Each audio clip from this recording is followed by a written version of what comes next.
Welcome in everyone to Bulldogs Live as we begin the Alumni Series, a proper way to send off our overage players who kind of got a ceremony taken away from them at the end of this season. So we wanted to bring them back on.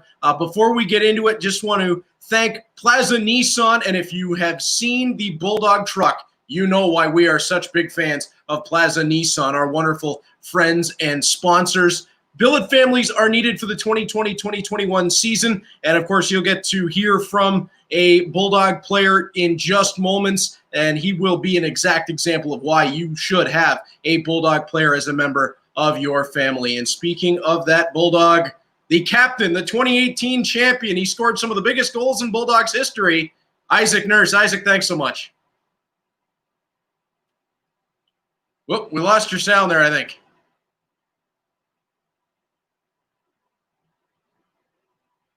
Give me 1 second. Let's try this again. Uh-oh. We're having some audio issues with Isaac Nurse. That's all right. We'll get those fixed up here momentarily. So just bear with us, folks. I know there's going to be some questions piling up that you can send in for Isaac. Have we got you? Might have to get you to log out and log back in.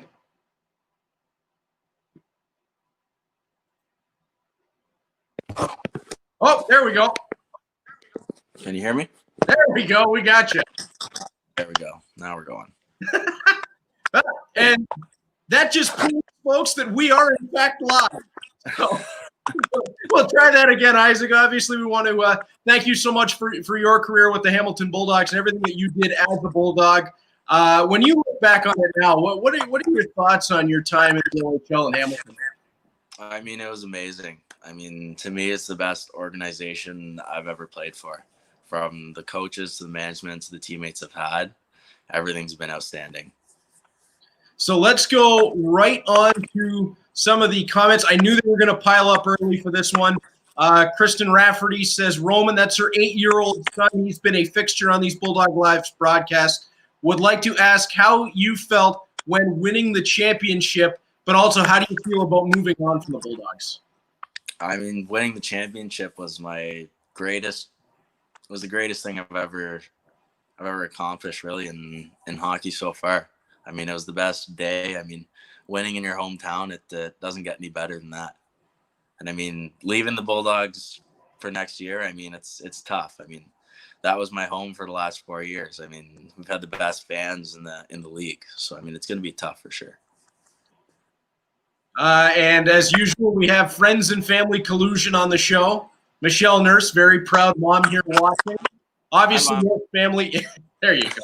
Obviously, Isaac, your family very big in terms of the Hamilton sports community. I've had the pleasure of working a number of games with your dad in the broadcast booth, and it was always fun to have Dad next to me while you're playing on the ice, and he was able very well to keep the dad hat and the announcer hat separate, except a couple times like a hat trick here or a big overtime goal there. That's when you hear that come out a bit more, but that had to be cool to be able to play with your dad calling the games. Yeah, I mean, my dad, he loves anything to do with sports, and for him to be able to call the games, especially at my games in the OHL, I mean, he loves it. He thrives off it, and it's amazing for me to play and have him call me. Now, one of the fun things about your OHL careers, I remember when you first made the jump up, and you would be moved through the lineup by then head coach John Gruden. And we used to ask John, why does Isaac bounce around the lineup so much? He said, because putting Isaac on any line is like giving it a shot of 5-hour energy. And I get the same feeling when I work with your dad in the broadcast booth. As soon as he comes in, it's like, all right, it's live, we're ready to go. What did that mean to you to hear that from a coach who's now in the National Hockey League, that he trusted you on any line to get the guys going? I mean, it's amazing. I mean, my job is to come in and just do anything to help the team win. And whether that be on the fourth line or the first line, is still do my job and not change it up. So Mike writes in as well, and this is probably going to be an easy one for you. Hey, Isaac, it's a shame you're moving on from your Bulldogs days. Are you willing to promise to visit the barn sometime in the future? Oh, easily. I'm going to come down every chance I can to come watch some games. I figured that one was the softball of the morning. That was an easy one. You look at the lines that you played on. And this is something that I talked about a lot on the broadcast. But as you made your way through your OHL career, you played on lines with at one point Connor McMichael and Arthur Kaliev, with Brandon Sagan and Robert Thomas, with Mackenzie Entwistle and Matthew Strome, with Jan Unique and Arthur Kaliev, with Jan Mishak and Arthur Kaliev, and then formed one of the best checking lines I've seen in the OHL with Liam Van Loon and Brady Johnson. When you look at the names that you lined up with, the star power that you played alongside, and all of those guys would turn back and say, Isaac was the engine of this line. What's that mean to you? It's truly humbling. I mean, I just come out to do my job and to play with such great players that I have played with. It's amazing. When you look back at when you made the team, when you came to camp for the 2016-17 season and made the jump into the Ontario Hockey League, what was the point where you realized, all right, this is the game I'm going to have to play. I'm going to be the energy guy. I'm going to be the guy that sparks everything. I think it was from day one. I mean, I know I'm not the best skill guy out there. So so I think just from day one, I knew my role, and I knew I had to be the best at it if I wanted to stay in the lineup every night. I'm not so sure that you wouldn't be one of the better skill guys to be playing on. Some of those playoff performances might have showed a little bit differently. I mentioned that you scored some of the biggest goals in Bulldog history, and the one that I've said it to you before, probably my favorite moment being a play-by-play guy for the Bulldogs was you scoring the overtime winner in Game 1 against Niagara, because that was the moment where you really felt that this team was about to not only do something special, but become that historical team in Hamilton history. You're on a line with Matthew Strome and Mackenzie Entwistle, 3 original Hamilton draft picks, moving the puck up the rink, and then you walk in alone and shelf it on Stephen Dillon, of all people, who was an excellent goaltender in the OHL. What was that moment like when the puck went in and you turned to your teammates and saw them mobbing you? Honestly, it was like a blur. Like, I just remember getting the pass, and I hit the post first, and then it hits the back of Dillon and goes in the net, and I was just like, whoa, that's a goal. It was a crazy moment. There was some controversy on that one, because from where I was and the angle that you're looking at, we were never quite sure if it was in behind him and off the inside of the net first or off the inside of the post first, but it definitely came in on the second time. And that was a game you guys had to have. Mm-hmm. It hit the post, and I was like, damn, that was the one that should have went in. And then he turns, and it goes right in the net, and it was just like, whoa, that's the one. It was back-to-back games as well that you guys had those big overtime goals and plays right in front of the net. In the second game of the series, Ryan Moore gets the overtime winner on a crazy goalmouth scramble. And I think Moore, Cano, Studney, and about 4 Ice Dogs were all piled into the crease. What were you guys thinking when you won back-to-back OT games in that 2018 year? I think it was the wave we needed to ride. I mean, we were playing really good hockey, and we won 2 big games, and we just need to keep pushing, and we did that. Now, you guys get into a series in 2018 as we kind of focus on that against the Kingston Frontenacs. You were part of that team that had the lead in Game 7. The Frontenacs mount the comeback. They knock you guys out in overtime of Game 7 the year before in the 2017 playoffs. What was the mindset like when you guys were set up for a conference final showdown against the Kingston team that, as much as people talk about the players the Bulldogs brought in, Kingston brought in a lot of talent for that playoff run as well. Where were your guys' heads at when you were headed into that series? Was there a bit of revenge on the mind as the conference final started? Oh, definitely. I think even throughout the season, we had a huge rivalry with them. I mean, every game was tight or hard-hitting or aggressive. And we know from the guys that were on the team the year before, it stung with us that they knocked us out in Game 7. And I think we came into that series just looking for blood and wanting to win badly. And you guys right away get to Jeremy Helvig, and we mentioned you scoring an OT goal on Stephen Dillon, who was tremendous in the OHL. Jeremy Helvig, same thing, may end up being an NHL goaltender at some point. And you guys got to him in that series early and put Kingston behind the 8 ball right away. Was there a building process in that series of confidence that once you guys started the ball rolling that, okay, we've got them down on the mat now, let's keep them down? Yeah, I mean, from the game plan was just keep shooting, keep getting shots on him. I mean, he's a good goalie, but eventually he's going to break. And I think we did that. And once he broke, we just kept piling him on. So then you guys line up for the 2018 OHL final against the Sault Ste. Marie Greyhounds. I've asked a lot of guys on the team this question. They went wire to wire as the #1 rated team in Canada in the rankings. You guys weren't given a chance by most media, except for those who saw this team play and saw it come together over the course of the year. What were your guys' thoughts as you were hearing all that noise headed into Game 1 in the Sioux? I mean, to us, it didn't matter. It's just another series. But we knew they were easily one of the best teams in the league. So, I mean, we knew it wasn't going to be easy, but we knew if we stuck to our game plan and grinded and shot, we knew we would win. When I talked to John Gruden not long ago about that series, and he talked about people saying, well, the Sioux Greyhounds had injuries in that series, and John's response was, if they think they had injuries, they should have seen our locker room. You guys might have had everybody on the ice, but I don't think anybody was playing at 100%. No one's ever 100% when you get that deep in the season. And injuries happen; they're part of sports, but it's all about who can push through them. And we talked a little bit about it, but when you guys get to Game 6 in Hamilton, Mother's Day, it just seemed like perfect theater. And as that game goes along, you guys are trailing. And then where was the moment where it all turned around? Because watching that game, there was a massive momentum swing somewhere along the line where it just felt like you guys kind of went, boy, we're not losing today. We're not losing on home ice. We're going to do this right here, right now. Where was that moment where it all turned? Oh, I mean, even thinking back to that game, it was so much of a blur because there was just so much. I mean, it was so much back and forth, and here's a goal, there's a goal, but, like, there's so much. I mean, I couldn't pinpoint one spot where there was a huge turning point, but, I mean, I think from the outright step of the game, I know we knew we weren't losing today. We knew we didn't want to lose this game, and this is going to be our day to win the series.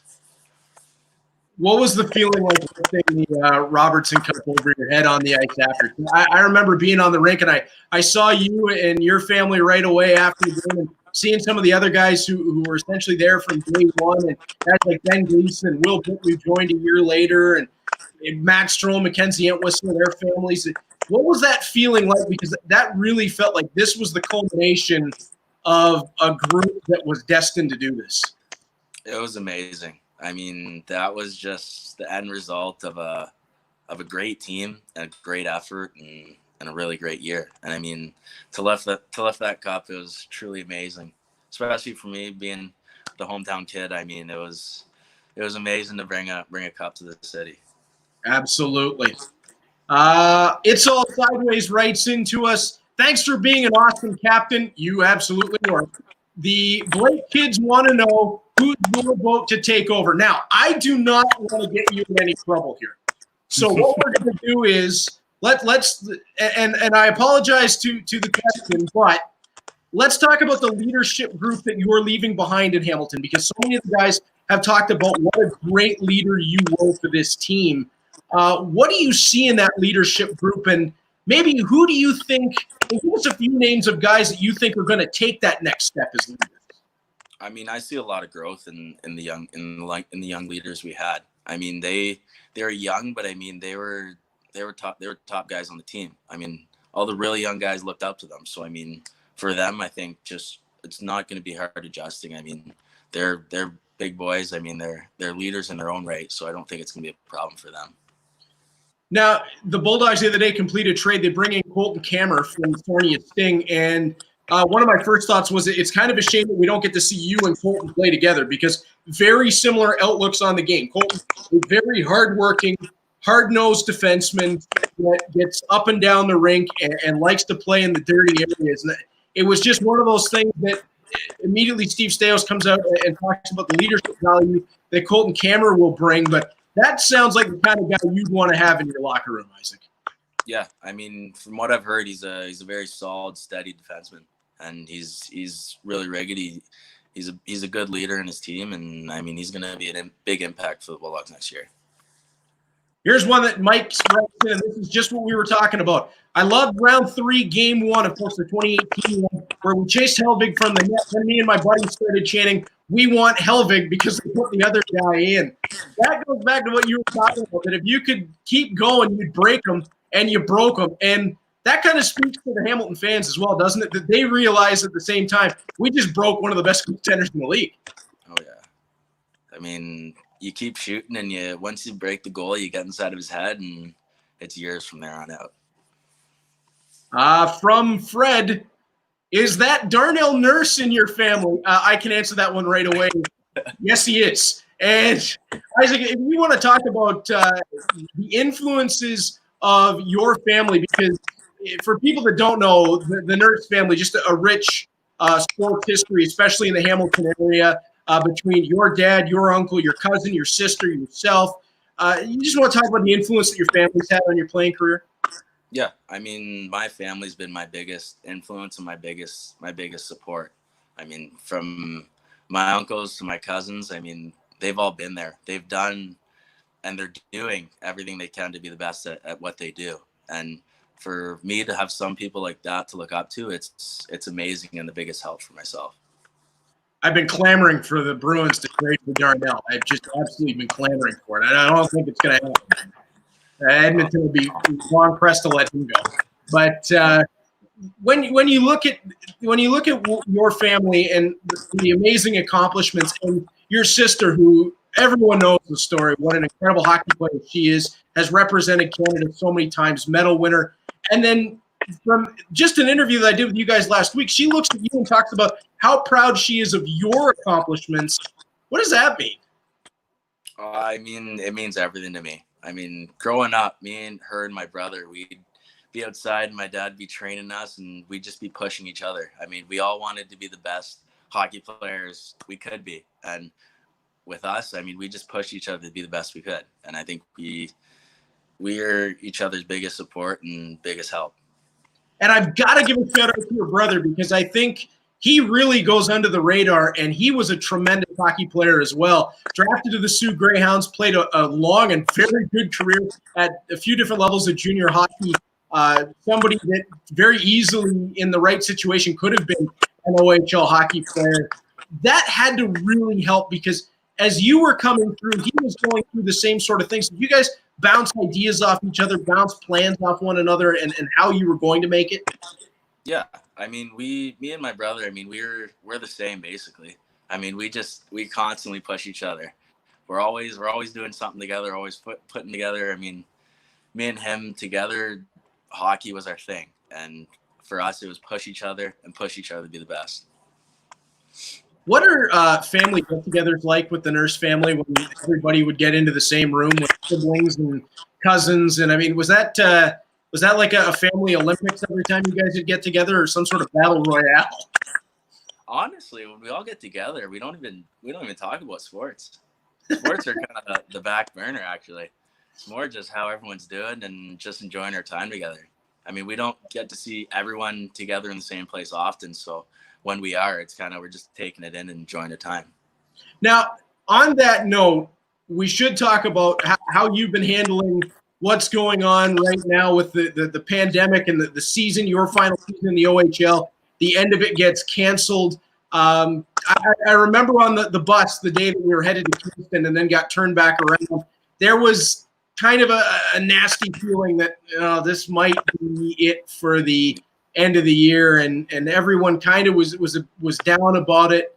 And I think what we need to remember is to celebrate what you and Kay Landry and Brady Johnson did in the Ontario Hockey League. But what have you been up to since everything got put on hold?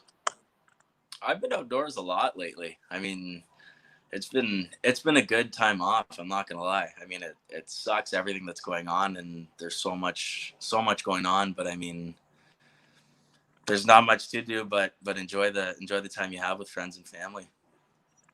And you see as well, I think, how much hockey really means to families in Canada. And I think it gets discounted, not so much as a sport, but as something that brings families together. Because you talk about family time, and some of my fondest memories are gathering around the TV with family members and watching a big playoff game or watching a big game. Ray Bourque lifting the cup, for instance, with Colorado.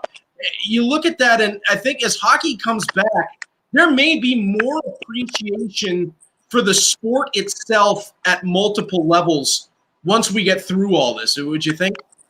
Yeah, for sure. I mean, with hockey and with any sport, I think once it comes back, I mean, there's going to be more happiness and more draw to it because, I mean, it's been so long since we've seen a televised sports game. So I think once that comes back, the whole world's just going to be glued to the TV.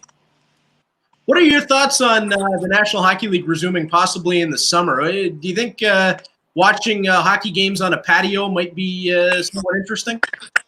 It's going to be different. I mean, I'm not going to complain. I mean, you get to sit outside and enjoy the nice weather and watch a hockey game. So I don't think it's going to be a bad thing. The only problem that I find for it is I got to find a way to plug in a TV on my deck and be able to set that up out there so we can get that going. But it seems like an interesting plan because it's going to affect the start of next season for the NHL, but may not affect the start for junior hockey. We don't know yet. But as those timelines get different, this could be an interesting run for both junior hockey and the National Hockey League because you may have players coming back to junior that wouldn't have on anything else. Yeah, it's definitely going to be a different transition period. I mean, it's really all up in the air as to what's to happen. So, I mean, it's just everyone's waiting to see what the game plan is and when everything starts. Roman, our 8-year-old correspondent, asks, did you ever play any other sports? I did. Growing up, I played hockey, lacrosse, and football. What position were you in football? Running back. Yeah, that makes sense. Yeah. I don't mind getting hit, so. Oh, we know. We well know that. And, of course, your battles with guys like Emilio Lassinen and Kevin Ball are going to be legendary in Hamilton Bulldog history. And, of course, for folks that don't know, your uncle was a legend with the Hamilton Tiger Cats, Richard Nurse, wide receiver, not running back. But obviously those are sports that run in your family. Your dad, you mentioned lacrosse. Your dad, an extremely good player and referee and broadcaster for lacrosse. So, I mean, those are all sports that run right through your family. And was there ever a thought for you of going with lacrosse instead of hockey, or was hockey always the number one? I mean, growing up, I mean, hockey was the winter, lacrosse was the summer. And then I think it got to a point where I was like 11 or 12. And my dad's like, you're either going to pick hockey or you're going to pick lacrosse. I mean, we're not going to be in the rink 12 months a year. And I think for me, hockey was my favorite thing ever. And I knew that's what I wanted to pursue in my life. So it was easy to choose hockey. Now you're a 99. So this is an interesting question from my standpoint because when I watch you play, I would go back to a lot of guys that were throwback players that that I remember when I was a kid, like a Randy Burridge that could score goals, could hit. Ken Linsman could score goals, could hit, could kill penalties, play the power play, get to the front of the net, drive people crazy. You may not remember either one of those guys. No. Who were your biggest influences when you were coming along? I mean, growing up, I think my favorite player to watch was Jerome McGinley. I mean, He did it all. He was the jack of all trades. I mean, there wasn't anything that guy couldn't do, whether it was physical or score goals. He was definitely someone I look up to. And kind of interesting that you would say that because I always felt like Jerome McGinley, not so much later on in his career, after he had some of the 3-goal seasons and was just incredible in Calgary. But for a long time, I always felt like he was underappreciated, and that kind of felt the same way that sort of you got things at the beginning of your career. I don't think that people realized how much Isaac Nurse meant to the Bulldogs until you really had that breakout in the 2018 playoffs. And then people kind of go back now and, oh, yeah, you look back during that season, the different lines he played on, started with Arthur Kaliev, and you look at Kaliev now. I think as time has gone along, people really realize what you meant to this team. Yeah, I mean, I didn't come up to be that face of the guy. I mean, I do my job. I mean, I don't ask for all the praise in the world. I mean, I just show up and compete my hardest. One of the ones that, and we mentioned a couple times, that you started in the 2017-18 season on a line with Connor McMichael and Arthur Kelly. And you look at those two guys now and where they are in the Ontario Hockey League, and Arthur just signing with the Los Angeles Kings. Did you know right away that those two guys were going to be special? Oh, yeah. I mean, from day one when I met Artie, in camp, I didn't even know who he was. And I just see this guy taking one-timers at the top of the circle. I'm just like, this guy's not 16 years old. And I was like, this guy's just going to be a stud. And I mean, McMichael had incredible IQ for such a young player. And I mean, playing with those guys, I mean, they did some things, I mean, most 16-year-olds don't do. So they were truly, you could see they were going to be really good talents.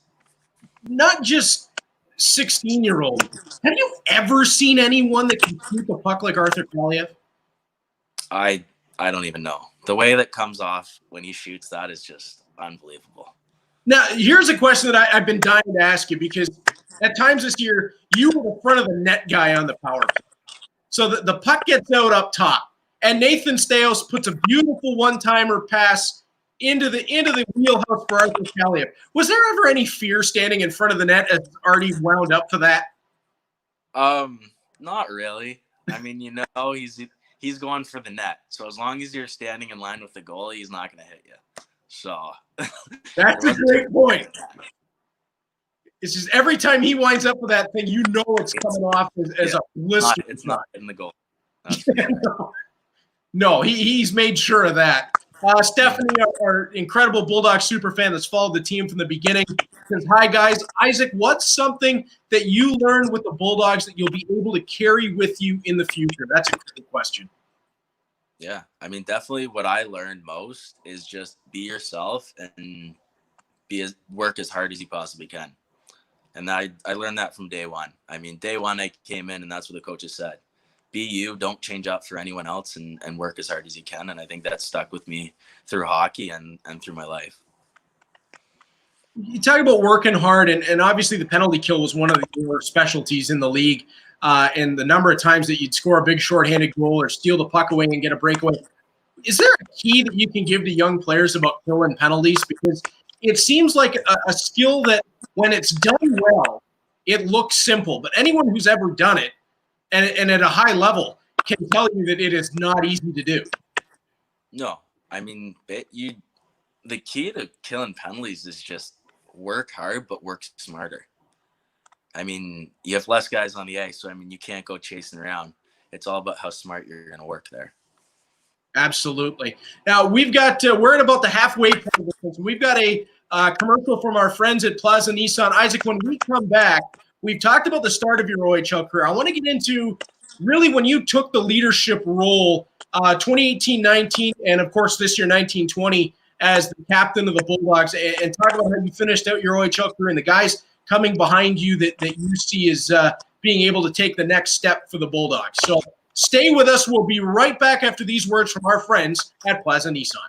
Hi Hamilton, it's Shane here at Plaza Nissan, your loyalty specialist. I just wanted to inform you that all remaining 2019 inventory has got to go. We have blowout specials on all of these vehicles, and to assist you in these tougher times, we are offering 0% interest and no payments for 6 months. So go ahead, give me a call at 905-389-3588 or shoot me an email to our website at plazanissan.ca, and I'd be happy to assist you in finding the next vehicle that's right for you. Take care, Hamilton, and stay safe. So thank you to Shane and the great folks at Plaza Nissan. Again, we could not put this on without them. They are great friends and partners to us, all of our friends there at Plaza Nissan. Our alumni series will continue to roll on. As mentioned, we are honoring our overage players from this past season and trying to give them the proper send-off as Hamilton Bulldogs. Of course, they'll always be invited back around the rink. Johnson, Wednesday, June the 10th at 6 p.m. Only spent a year with the Bulldogs. I can tell you from being around the team, he felt like he had been a Bulldog all along. And, of course, Cade Landry, Friday, June the 12th at 11 a.m. Again, what can you say about Cade Landry, someone who a longtime Bulldog was on that 2018 championship team, much like Isaac Nurse. Sorry about that. Hit the wrong button. And we want to invite you to leave a comment for Isaac Nurse on any of the platforms that you are currently watching on. As you've seen, I will be asking your questions directly to Isaac as we get back into it. And Isaac, when you take a look at, as mentioned, I want to talk about your time as a real leader with this Bulldog team. When you guys came out of the 2017-18 championship run, you get into the 18-19 season, and you knew there was going to be turnover in the group just because players aging out, players making it to the pros. And, I mean, a little bit of a late slap. You even lose Ben Gleason as training camp is getting underway for that season. There felt like there might have been a little bit of doom and gloom around the team, and yet the Bulldogs were the only team that made the Memorial Cup that previous year that make the playoffs that season. You really take a big step forward into a leadership role as some players are moved around. What was it like going from being a champion now to becoming that? I believe you wore an A for a good part of that season and becoming a real major leader with this team.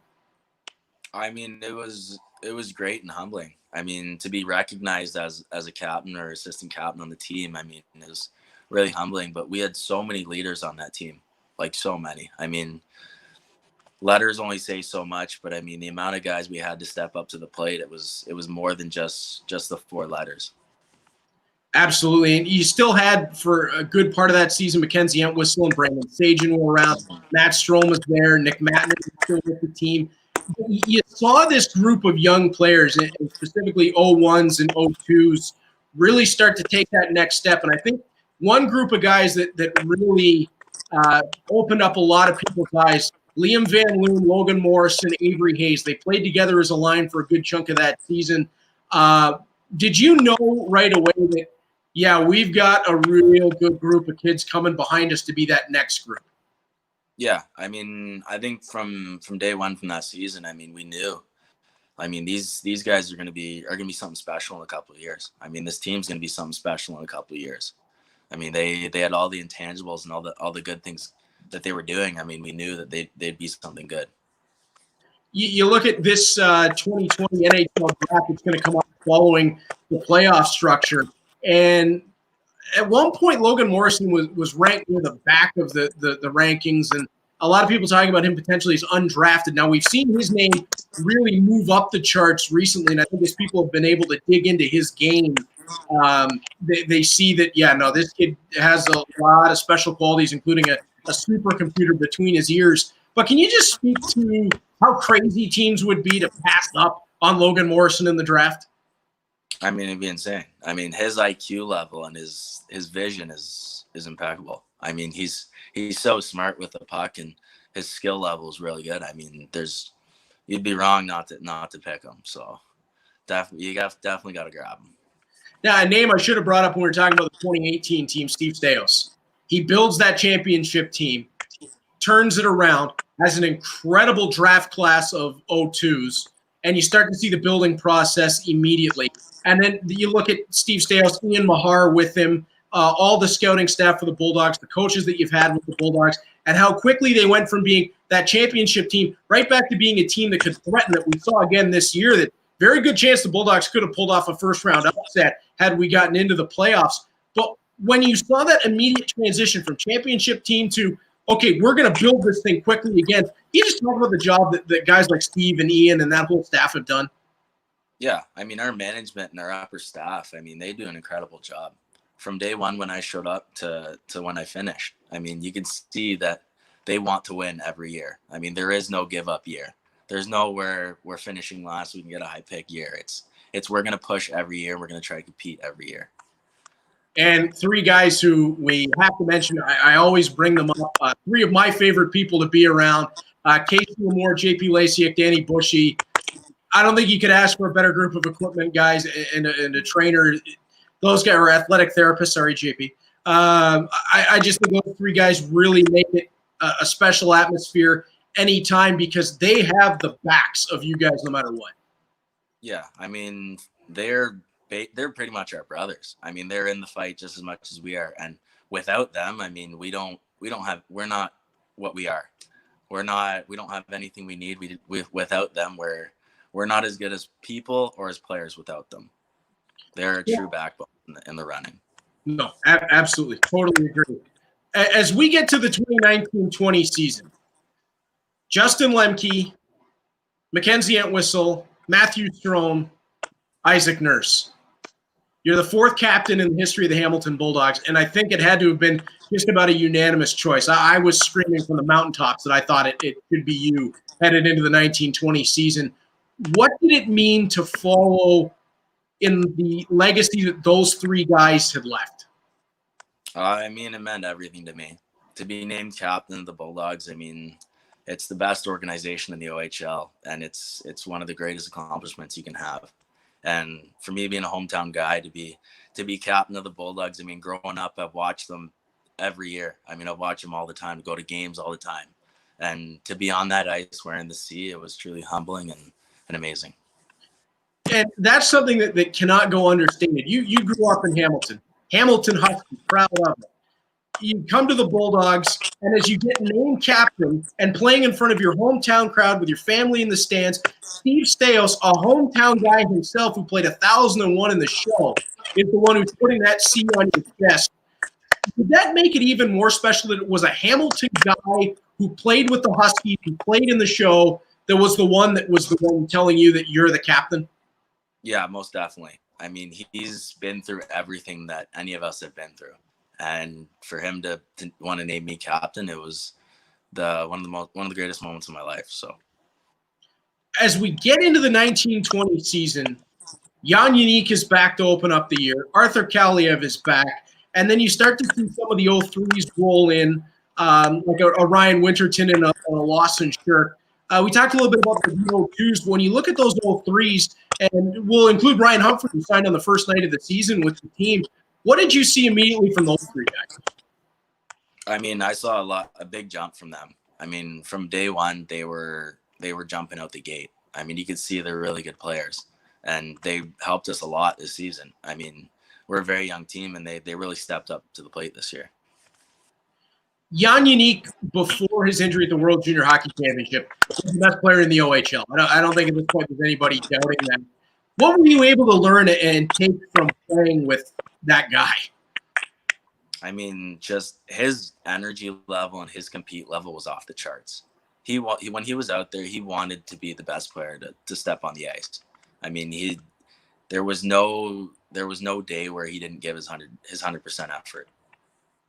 Well, was there ever times where you guys on the bench or on the ice had to remind yourself that you were in the middle of a game and not to get mesmerized watching Jan and Arthur work the puck around? Because even as an announcer, there are moments where the two of them, it seemed like they weren't going to give up the puck unless they wanted to. And I would get mesmerized in the play just watching them exchange and how they would get into loose space.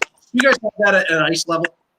Yeah, I mean, for them, it was like the puck was on a string for them. I mean, they just fit together so good. Like, you couldn't have one without the other. But I mean, it was great to watch them play. But I mean, we knew we were still in the middle of a game, so we still had to step up as well. But it was amazing to watch them play together. So obviously, we mentioned Jan Jeník gets hurt at the World Juniors. He misses the remainder of the season. But Jan Mysak joins the team, and I think pretty much he added a lightning bolt to the roster. His skating is just on the next level, and I mean, skill level through the roof, even as an 02, as a very young player. Did you guys notice right away that, okay, we just added somebody really special? Yeah, I mean, from the first practice when we saw him, I mean, it was like, whoa, this guy's a player. I mean, he's so fast and so smart and so skilled. I mean, this guy's we knew that he was going to help us right out the gate. One of the really cool things that I saw immediately when he joined the team was his first game in Ottawa. And of course, it was that crazy weekend where we were supposed to stay in Kingston, and the game got postponed, and we had to go to Ottawa instead, and then flip back on a Monday night to play in Kingston. But in Ottawa, Jan goes out and throws a hit on his first shift. The entire bench gets up and is hammering on the board to sort of congratulate him and welcome him to the OHL. Was that something that you guys just had in the moment? Because that really felt like this group not only wants to win games, but they really enjoy being around one another, because you don't see that often. Guys will hammer the bench doors, but for everybody to essentially get up and give him a standing ovation, that felt special. Yeah, definitely. I mean, for us, being a team, we're brothers, and we loved being together at the rink every day. I mean, the rink was our happy place. So I mean, it was great to see that and be up for them there. I can honestly say, from being on the road with you guys this season, I have never been around a more interesting and more fun group of guys to just sort of be on the bus and be a fly on the wall, and be in the rink and be a fly on the wall, because you guys just really had that feeling of, we enjoy being around one another. It's not just hockey. We genuinely enjoy hanging out with one another. There was always comedy. There was always something funny going on. There was always a laugh. And it felt like even when the team went through rough patches as a young team, and I think this goes to really your credit, Isaac, and to that of Cade Landry and the other veteran leaders of the team, it never felt like it got down too far. It always felt like, yeah, there were disappointments, but we can quickly turn this around, guys. We're more skilled than we showed maybe at this game tonight. And it felt like every time we fell, there was that immediate, all right, we're going to dust ourselves off and get right back to it. Yeah, I mean, we're a young team, so we knew coming in we're going to make mistakes. It's just how well you're going to bounce back from them. And I think that speaks volumes. I mean, from our young guys, I mean, they get down on themselves, but it's just like, you gotta pick it up. I mean, it happens. It's a mistake. You learn from it. So, I mean, and they do, and they bounce back. And picking up on it, one of my favorite lines to watch that I've seen in the OHL was Brady Johnson centering, Liam Van Loon on one wing, and Isaac Nurse on the other. At one point, you guys were shutting down opposition top lines, and in matchups, outscoring them 15-0. I was keeping count from the time you guys got put together as a line, because I thought there might be something special going on here as a checking group. What was it about the three of you that you could not only take away a team's top line, but you guys could go cycle the puck and score big goals? I mean, you scored some just flying down the slot. I remember Brady a couple times sliding on his knees and roofing the puck. What was it like when the three of you got together and realized we can do something special? It was great. I mean, playing with them too, I mean, it was so easy. I mean, we all just worked so hard, and I mean, it was easy to feed off each other's energy. If one of us was having a sluggish start, I mean, it was easy to pick up and push yourself to be just like them and push yourselves harder. I mean, it was fun to play with them because we work so hard, and it's just like you do one thing, you just go shoot, you go defend. I mean, it was easy. Now, was Brady Johnson a bit of a calming influence on that line? Because, you know, you play with Liam Van Loon, and I mean, every time there's a scrum on the ice, 81 in black and gold is going to be just about dead center of it. And we know that you like to play with high intensity. Was Brady ever sort of the calming influence in the middle? Like, all right, guys, hold on a sec here. Let's not go crazy. Oh yeah, I'd say so. I mean, me and Lunar, I mean, we're always flying off the wall. So I think Brady really calmed us down there. It was so funny to see the three of you guys together, because Brady does have that sort of calming sense about him. And then you put him in the middle of you two, and you just know that, you know, Liam's going to start trouble. And that's just what he does. He gets to the front of the net and annoys people like a Brad Marchand or a Brendan Gallagher, and you are going to hit people. And you would rather go through than around. So there was definitely going to be some scrums developing when the three of you got put together. Oh, yeah. But, I mean, scrums happen, and they're fun sometimes, so. As we were coming down the stretch, and this is something that a lot of the guys have talked about with me in this forum, it felt like there was a real feeling that this Bulldog group could be a dark horse, at least in the first round of the playoffs, if not further. Was there a feeling in that room that, guys, all we got to do is get in, and then we can really surprise somebody? Because it felt like once you got past Ottawa, the East was really wide open, and we had played everybody else really well. We'd even played Ottawa really, really tough, but we had wins over everybody else. Yeah. I mean, we knew when we just get into the playoffs, I mean, we can outwork a team. We can grind them down to the ground, and we knew that we'd be able to push for something. I mean, that first round, we knew we could steal that first round and then see what happens from there. I mean, we just knew we had to work our hardest, and we could sneak in. And you look at, we were on track to meet up with Sudbury in the first round, and you go back to the 11-10 madness, in Sudbury when the Bulldogs won that incredible shootout of a game. And you look back at that, and there was no reason to think that this Bulldogs team couldn't stand up with them, especially after adding Jan Mishak into the fold. Why couldn't there have been an upset from this team? And it felt like there was a real buzz around this team before the season got canceled, that they were really just finding the stride. Yeah. I mean, we had great offensive upside. I mean, we had a lot of young, skilled players who could put the puck in the back of the net. And I think we knew our game plan. We just had to lock it down defensively, and we could sneak away wins here. It felt like it came at the worst possible time, because it was as you were getting healthy and your game would really come around. Avery Hayes was getting healthy. His game had come around after he had been out with an illness. Jan Mishak had gotten accustomed to it. The rest of the team was, at that point, I believe, healthy.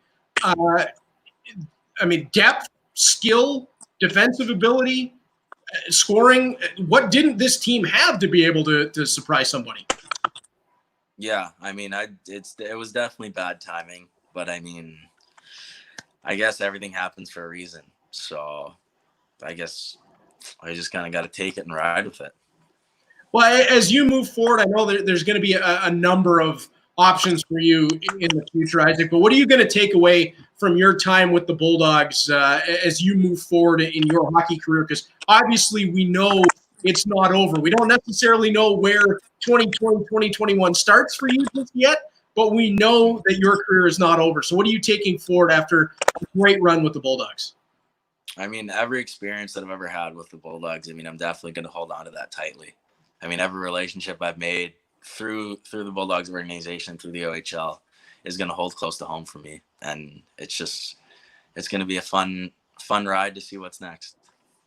Absolutely. What would you say to your teammates that you're leaving now and that are going to take the mantle from you to run with? Because it feels like, and a lot of guys have mentioned this, that they're sad that this was your last year, because they feel like very quickly something special is going to happen with this group. And I know a lot of them would love to still have you patrolling the wing for them. But what would you say to those teammates as they go on and try to do what you did and be a part of a championship team in Hamilton? Well, first, I just want to thank them for being my brothers and being there for this last year. And just for them to hold on to, I mean, just keep working hard. I mean, give everything every night and don't take a night off. I mean, that's all. I mean, and if you got to be happy doing it, that's it. Be happy, work hard, and don't take a night off. Specifically to Cade Landry and Brady Johnson, your fellow overagers, what would you say to them? They've already announced their commitments to youth sports schools. And I think that they might be two of those guys that go to college, get their degrees, and then maybe go play pro somewhere. But what would you say to those two guys? I mean, I just want to congratulate them on all their years in the OHL. I mean, they've played alongside me, and they played in this league for a long time. So I just want to congratulate them on that. And I'm wishing them the best of luck in their future and their future careers. And of course, we couldn't do this without asking you for your thoughts on the fans in Hamilton that were behind you from day one. I mean, you were a fan favorite from the first moment that you stepped on the ice wearing the Bulldogs crest. I know the fans, the outreach that we got when you were named captain was absolutely spectacular. And I think a lot of people pretty much agreed with the rest of us that, yeah, this is the right guy to be the leader. What would you say to the fans of the Hamilton Bulldogs? I mean, I can't thank the fans enough for being there every game and cheering us on and being our biggest backbones every night. I mean, we had the best fans in the OHL easily, and they're biggest supporters, and I love them. And I mean, this sums it up right here. Christian Rafferty says, I would like to thank you to Isaac Nurse for always being such a positive role model and a great captain. You will be truly missed as a dog. I absolutely agree with that. You absolutely, Isaac, were the model of what this organization wants, what it needs to be successful. And as you go forward, maybe give us a moment or two. I know it'll probably include lifting the Robertson Cup over your head, but give us a couple of moments that were among your favorite in your time as a Bulldog. I'd say my first shift as a Bulldog was my favorite. Winning the cup easily was up there. I mean, there's so many. It's hard to pinpoint exact ones. I mean, walking out of that tunnel every night and hearing the roar of fans. I mean, I'm never going to forget that. Absolutely. And, for me personally, I got to call you from night one that you were a Hamilton Bulldog. And I've said this multiple times. I have no problem saying it. You're one of my favorite players to be able to call. Proven that small guys can get it done. Obviously, there's a bond there. But just really an entertaining player to watch. You were always great to be around. And this season, with me transitioning into the role of being with you guys night in, night out, game in, game out, from the first day that I stepped on the bus, you were one of the guys that right away made me feel right at home amongst the group. So I want to say thank you for everything that you did for me, for the Hamilton Bulldogs, for hockey in the city of Hamilton. Obviously, we can't wait to have you back around the rink, and we are just waiting to find out where you go next so we can all tune in and see where Isaac Nurse is playing next. Yeah, thank you, Reed. I just want to thank you. I mean, we've spent so much time together these last years. I mean, all the interviews and jokes and funny stuff we did. I mean, it's definitely stuff I'm going to hold on to. Absolutely. And you and your dad and your family are always welcome around for dinner or whatever it may be in the future. And it's been a pleasure to work with you. Yes, thank you. I mean, definitely going to come up one day and come sit in the booth with you. But yes, please. All right. I am going to hold you to that. And, maybe we can get two headsets because I'd love to have you and your dad on at the same time doing color commentary, Roger and Isaac in the booth. That'll be fun. Absolutely. All right. As we roll on, want to remind everyone that the Hamilton Bulldogs are looking for billet families for the 2020-2021 season. HamiltonBulldogs.com/billet. You just heard from a player and a captain and a leader and Isaac Nurse, and that is the kind of young man that you can have as a part of your family. And trust me, they do become a part of your family when you have a billet with the Bulldogs. The Alumni Series will roll on as we thank and congratulate our great overagers, Brady Johnson, Wednesday, June the 10th at 6 p.m., and then Cade Landry next Friday, June 12th at 11 a.m. One more time, Isaac Nurse, thank you so much. Thank you so much, Reed. And as we close out, let's go back to our friends at Plaza Nissan one more time, because without them, we could not do this great Alumni Series. So thank you to Isaac Nurse. Thank you to everybody for tuning in. And here is a final message from our friends at Plaza Nissan. So you need a car? Here at Plaza Nissan, we can make it an easy and safe process. You can book an appointment by phone, email, or online. Once your appointment is confirmed, we can bring the car right to your door with our Plaza to You program. Along with our amazing offers, it's never been a better time to get rolling in the car of your dreams.